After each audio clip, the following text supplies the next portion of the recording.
Today, let's talk about the dollar store ripoff. Now, back in I would say, late 90s, early 2000s, dollar stores were huge. Dollar store was one of my favorite places to shop because you could find all the goods that you needed, for your home at a very reasonable price, $1. And it was so good that at one point I actually considered, starting a dollar store myself. But ultimately, I decided to go into real estate. So there we have it. But these names, Dollar General, Family Dollar, the best deal for your money.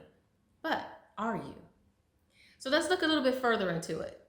As of late, I've seen the fact that some of the goods that are being offered at the dollar store, namely for me, toothpaste. The tubes used to be regular size tubes of toothpaste, probably about, this long. But now they're about half the size. And in some cases, they cost a quarter more. So this is likely due to inflation. So we're starting to see a decline in the quantity that we're receiving at the dollar store and an incline in price. Well, I mean, to some degree, that's to be expected, right? Because our dollar today is worth less than what a dollar was 10, 15, 20 years ago. So that's fair. But what isn't fair is the fact that Dollar General and Family Dollar has found lately to be very deceptive in some of their pricing strategies with their customers. They're telling their customers that the goods are worth or cost a certain price when the customers look at the tags that are hanging beneath the item. But when the customer gets to the register, guess what? The price is different. So what's happening lately is, lawsuits are flying and settlements are landing. Pennsylvania just recently, in December of 2025, received a settlement judgment against Dollar General for $1.55 million. There was also a settlement in Colorado against Dollar General for $400,000. And there's another lawsuit against Family Dollar for about $600,000. Lately, people have brought this issue to the attention of the authorities so that these stores could be punished for their poor practices.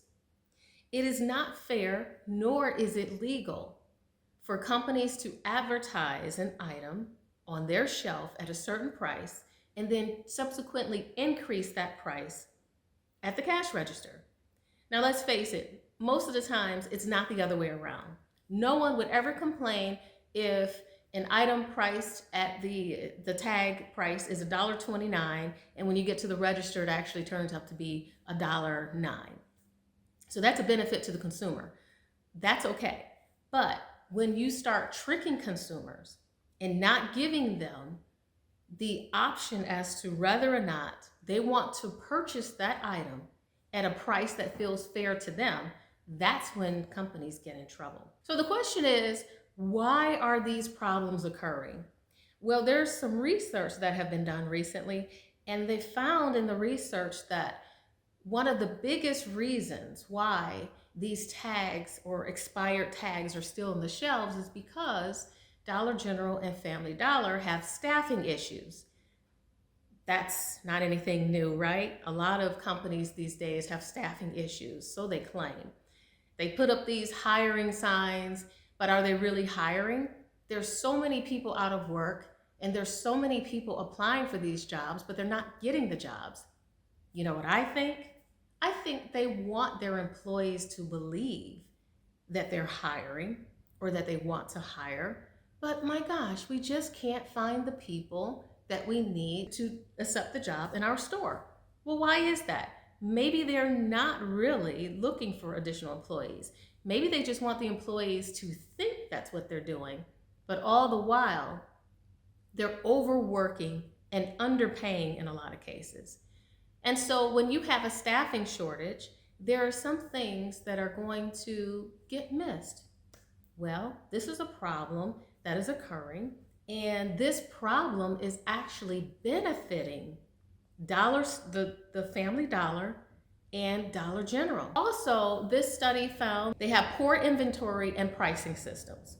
Okay, so again, this is happening because possibly their employees at Dollar General and Family Dollar are not being properly trained for the job, and there aren't enough employees to do these jobs sufficiently. So what should you do? You take it back to the person who's ringing up your items, the cashier, and you say, I have a picture of what the actual cost of this product should be.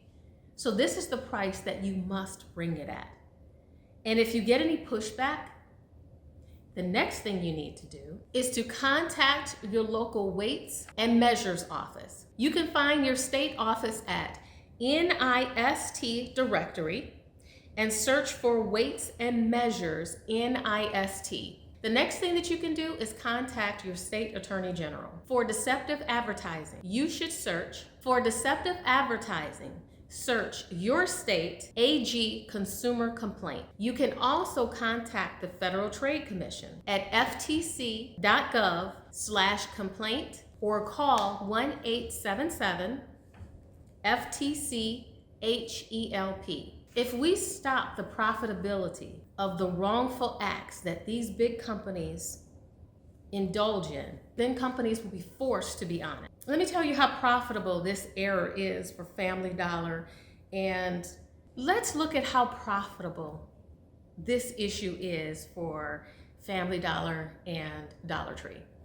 So say you have about 28 to 30,000 stores, and each customer, say about 1,000 customers a day, overpay by just $1.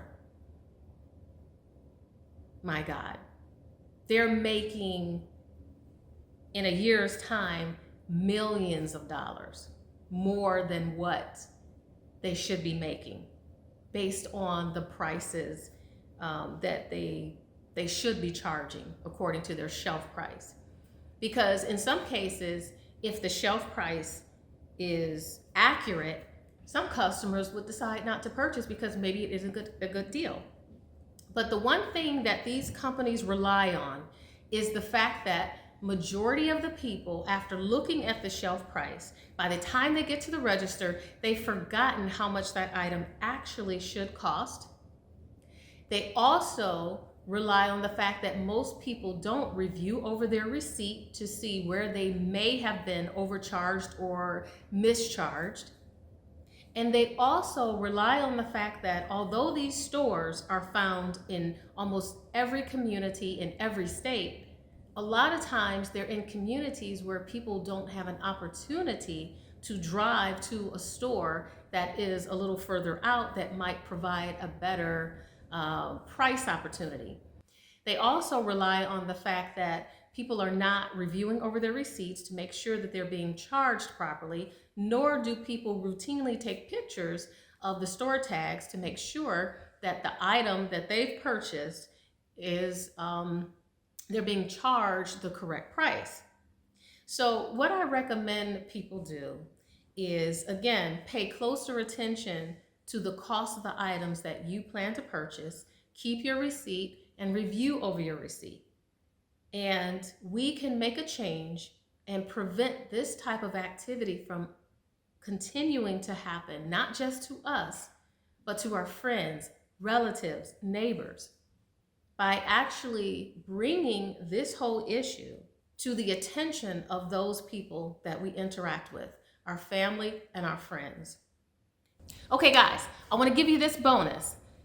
So if you find that you go to the register and say an item on the shelf is supposed to be $1.99, and you get to the register and you're being charged, say, $2.49, you've got one of two ways you can handle this. You can tell the cashier up front, hey, there's been an overcharge here.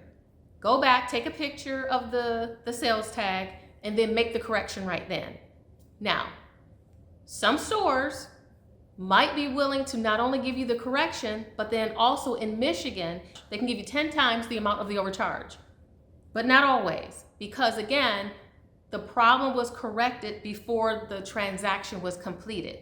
Now, in the other instance where, again, the item costs $199, but you've been charged $229, once you've paid and you have your receipt in hand, you then go back to the tag, take a picture of that sales tag with the item that you purchased, and you bring it to that company's attention and you say, hey, my receipt shows that I paid $229 for an item that actually the shelf price is $1.99.